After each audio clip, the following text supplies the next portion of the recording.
Olá, sou o professor Thales e nessa aula a gente vai aprender detalhadamente como funciona a blindagem eletrostática, também conhecida como gaiola de Faraday. Bom, para isso já temos aqui um indutor carregado positivamente, mas poderia ser também negativo, tá? Não vai mudar nada a nossa análise. Já representei as linhas de campo em verde e as superfícies equipotenciais, que nesse caso seriam superfícies esféricas ao redor da nossa carga. Colocando alguns valores, eu poderia dizer, por exemplo, que esse potencial mais próximo da esfera é de 100 volts e depois vai diminuindo. 90 volts aqui, depois 80 volts e assim por diante. Apenas valores fictícios, até porque na prática o potencial diminui de forma inversamente proporcional com a distância e não de forma linear igual estou fazendo, mas é só para a gente ter alguns valores e ficar mais fácil de entender. O que eu quero saber agora é o que acontece ao inserir um corpo condutor nessa região do espaço, em qualquer lugar aqui próximo do nosso indutor. Bom, no próximo slide eu já fiz essa representação. Aqui está o nosso condutor neutro, ele não está eletrizado, não tem excesso de prótons nem excesso de elétrons, só que ele fica submetido ao campo elétrico ou ao potencial elétrico do indutor. E agora a gente tem que saber o que acontece, qual o comportamento das cargas nesse condutor. Bom, olhando aqui bem de pertinho, você concorda que vai atuar sobre ele um campo elétrico que aponta nessa diagonal, para a direita e para cima. Apesar de só ter representado aqui uma única linha, você sabe que o campo está em todos os pontos do espaço. Então também tem campo elétrico por aqui, também vai ter campo elétrico por aqui. Toda essa região dentro do corpo vai ter um campo elétrico. E você já pode pensar, prof, mas espera aí, a gente aprende que um condutor em equilíbrio, o campo elétrico dentro dele é sempre igual a zero. Pois é porque esse cara ainda não está em equilíbrio. Eu acabei de inserir nessa região do espaço e dei um pause na cena. Neste momento, se tem de fato um campo elétrico dentro do corpo, então todos os elétrons livres que ele possui, que estavam até então espalhados homogeneamente, por todo o corpo, vão receber uma força elétrica no sentido contrário do campo. Ou você pode fazer toda essa análise pensando em potencial. Lembra que eu coloquei alguns valores de potencial? Aqui seria 100 volts, Aqui 90 volts, aqui 80, que já está pegando nessa região inicial do corpo, Depois 70, 60 e assim por diante. Pensando em potencial, as cargas negativas sempre vão espontaneamente do menor para o maior potencial. Ou seja, se aqui dentro existe uma DDP, tem uma diferença de potencial, todos esses elétrons livres vão querer se mover para a região de maior potencial, que seria esse cara de 80 volts aqui. Então, pensando em força ou em potencial, o resultado é o mesmo. Cargas negativas vão se movimentar para esse lado do corpo e, consequentemente, o lado oposto ficará com uma falta de elétrons. Opa, mas a gente sabe que falta de elétrons é a mesma coisa que excesso de prótons, então o lado oposto ficará carregado positivamente. Deixa eu tentar representar agora uma configuração já depois de um certo tempo, Eu vou tirar essas cargas negativas que estavam espalhados ao longo de todo o corpo, deixar concentrado só no lado esquerdo, e do lado direito a concentração de cargas positivas. E é aqui que a mágica acontece. Vamos pensar em campo elétrico. Agora eu quero pensar em campo elétrico resultante. Nós já tínhamos todo esse campo para a direita e para cima, que era produzido pelo nosso indutor, certo? O indutor produziu esse campo aqui que já estava representado. Agora que nós polarizamos o nosso condutor neutro, perceba que ele ainda é neutro, só que ele está polarizado, certo? O próprio condutor, essa separação de cargas, vai produzir também um campo elétrico, que vai do positivo para o negativo. Prof, então a gente vai ter aqui a criação de um campo elétrico no sentido oposto ao campo elétrico externo já tinha um campo elétrico produzido por algum outro corpo, que não interessa, mas o condutor ele se reorganiza, as cargas vão se reorganizar a fim de cancelar o campo elétrico externo. Então os elétrons eles vão se movimentar até atingir o equilíbrio eletrostático, e nesse equilíbrio a gente sabe que o campo elétrico dentro do corpo tem que ser igual a zero. Pensando também nos potenciais, o que acontece com o potencial nessa região aqui, ó, cujo valor era de 80 volts, 70 volts. Uma vez que carga negativa se moveu para essa região, carga negativa produz potencial negativo, certo? Então esses potenciais aqui, eles acabam diminuindo. Ah, professor, legal. E o que acontece nessa região aqui, ó, de cargas positivas, que os potenciais eram de 50 volts, 40 volts. Ao se movimentar carga positiva para essa região, aumenta-se o potencial, até atingir o equilíbrio de mesmo potencial, tanto de um lado quanto para o outro. Em outras palavras, nós tínhamos antes um potencial maior do lado esquerdo, 80, 70, e menor do lado direito, 50, 40.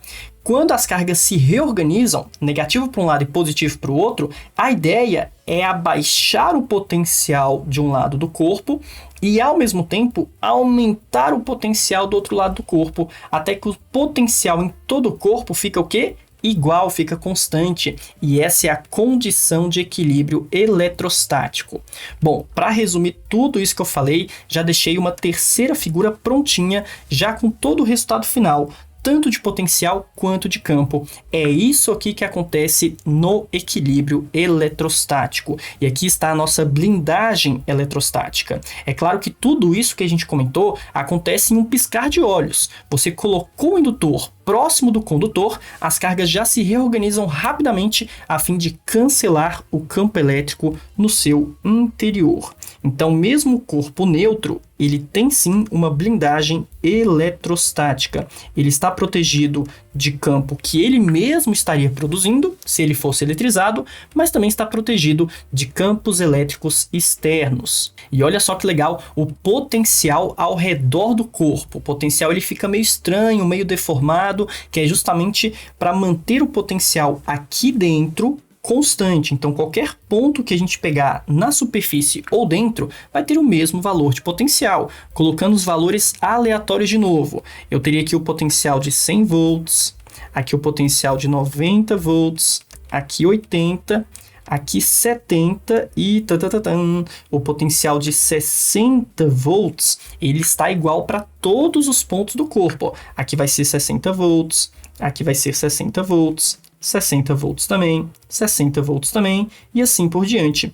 Um erro muito comum é pensar que no condutor, né, mesmo neutro, o fato dele ser polarizado e ter carga negativa de um lado e positiva do outro, é pensar que no lado negativo o potencial é menor e no lado positivo o potencial é maior. Isso está errado. Essa polarização acontece justamente porque tinha uma diferença de potencial antes e a gente quer acabar com essa diferença de potencial.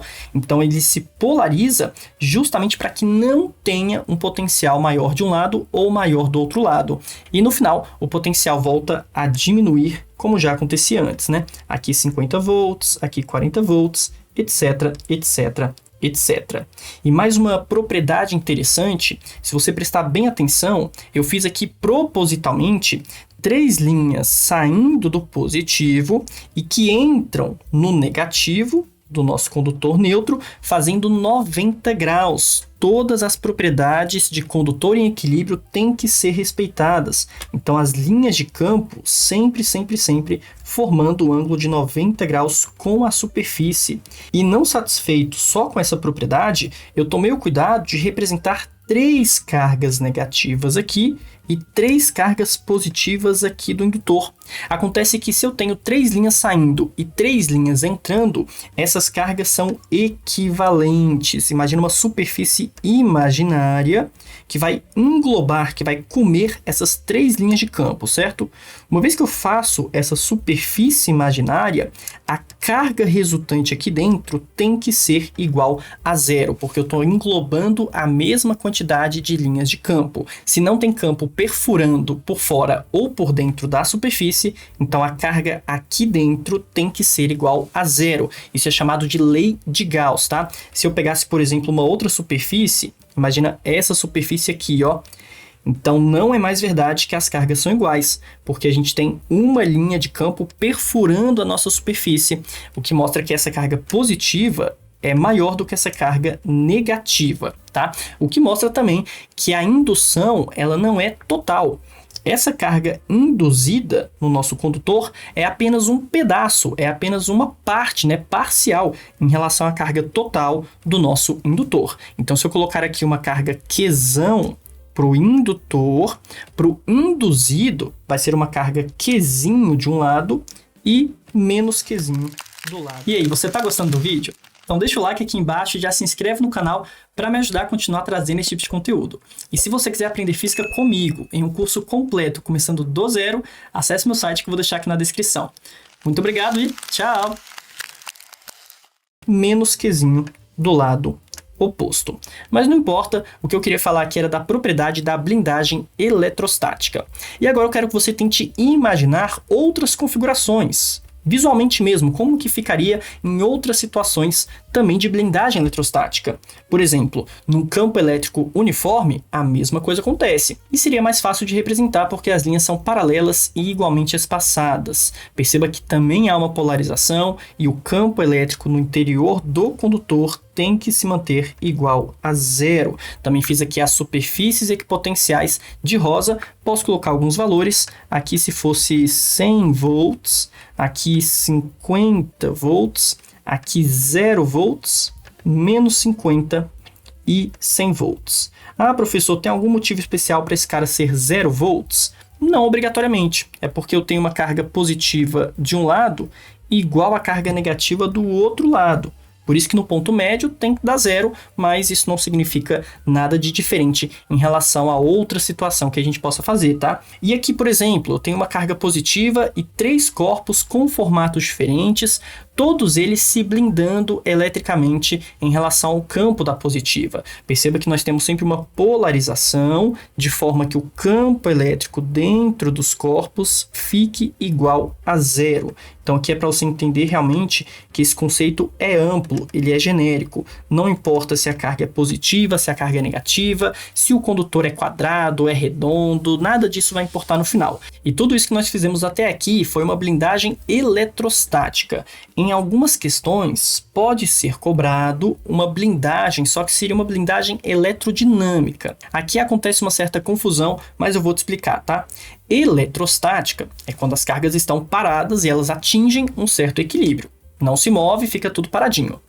Eletrodinâmica é quando nós temos cargas em movimento, correntes elétricas. Acontece que um corpo metálico ele também consegue te proteger de descargas elétricas, mas não porque as cargas vão ficar congeladas no corpo, não, mas porque as cargas se distribuem pela superfície externa. Professor, como assim? O famoso experimento de Michael Faraday, da gaiola de Faraday. O que ele fez foi construir uma gaiola metálica e se colocar próximo de uma bobina de Tesla, que é esse dispositivo que vai sair soltando raios para todos os lados. Bom, obviamente, uma pessoa que estivesse aqui por perto seria eletrocutada, mas estando dentro de uma gaiola ou de qualquer corpo metálico, essa descarga elétrica vai se espalhar pela superfície e não tem motivo nenhum dessa carga se mover por dentro do corpo e dar choque na pessoa. Então perceba, não é exatamente um equilíbrio, temos cargas se movimentando, só que esse movimento se dará apenas pela superfície de fora e é assim que a pessoa fica protegida. Bom, a mesma coisa acontece se você está dentro do carro e cai um raio sobre o carro. Ah, professor, é o pneu do carro que vai me proteger, né? Nada disso. O pneu, apesar de ser realmente um material isolante, ele não é nada em comparação com o raio, tá? O raio já teve que percorrer uma distância enorme de ar, que é isolante também. Um pedacinho de borracha não vai fazer a menor diferença. O que te protege é que a carcaça metálica do carro conduz a corrente por fora. A corrente não vai querer passar por dentro, ainda mais pelo banco, que é de um material isolante, né, um estofado, não faz sentido nenhum. Então, toda essa carga sendo conduzida por fora, passando pelo pneu até o asfalto, vai te proteger de tomar qualquer choque elétrico. Então a gente tem outras situações também de blindagem, só que não é exatamente uma blindagem eletrostática, porque a gente não está falando de um campo eletrostático ou de potenciais eletrostáticos, mas sim de uma corrente. Por isso que seria mais correto chamar de blindagem eletrodinâmica. E a mesma coisa acontece com ondas eletromagnéticas. O que é uma onda eletromagnética? Vibração de campo elétrico e campo magnético. Só que o campo elétrico não consegue penetrar condutores metálicos. Por isso que dentro de um forno de micro-ondas, o seu celular não consegue receber chamadas. Ou você constrói uma caixinha com papel alumínio, coloca o celular lá dentro, que ele também não vai conseguir funcionar, porque as ondas vão ser barradas pela superfície de metal. Bom, espero que tenha ficado claro. Muito obrigado e até a próxima aula.